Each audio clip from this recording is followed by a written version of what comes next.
Hey guys, episode 15 of the Bitcoin and crypto portfolio series.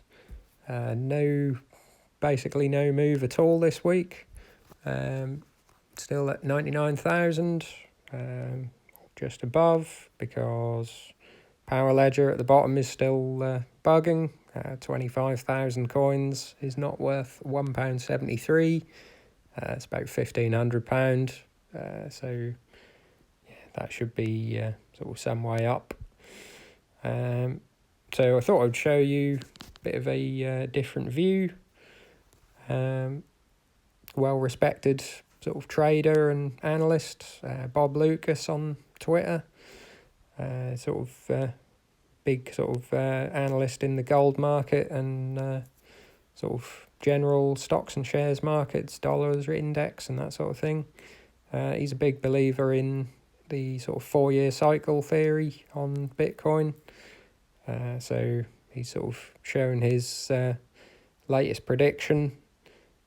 So sort of shows the very early days of Bitcoin sort of as the original 4-year cycle. And then from the sort of lows in 2015 up to the 20,000 high, and then the sort of late 2018 bear market.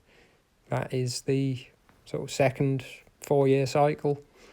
And he's then showing from early 2019, as the next 4-year cycle. So sort of showing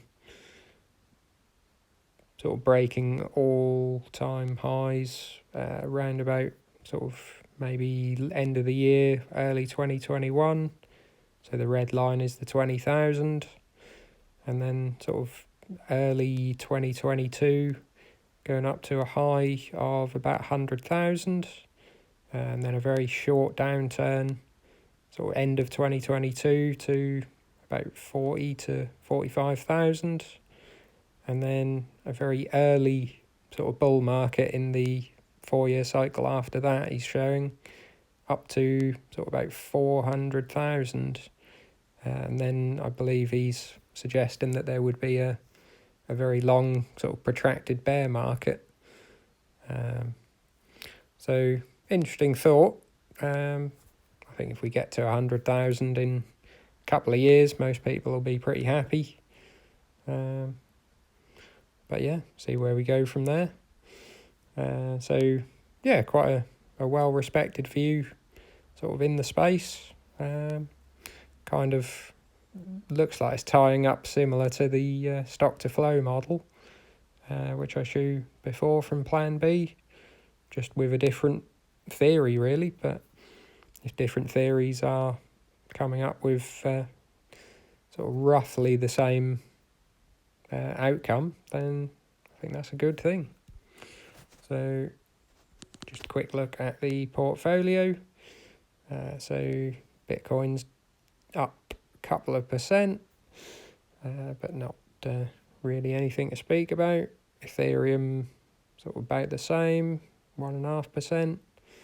Most of the others are sort of either down a bit or up a couple of percent. OMG sort of down 6%, but they're smaller positions. Yeah, most of the others are sort of up or down 2 or 3%, maybe 5%, but nothing really to sort of focus on too much. Waiting for a big move, maybe with the election, or if there's a downturn in stocks. So quick update this week. Leave your thoughts in the comments below. Would really appreciate a like, and subscribe if you want to see more. See you soon.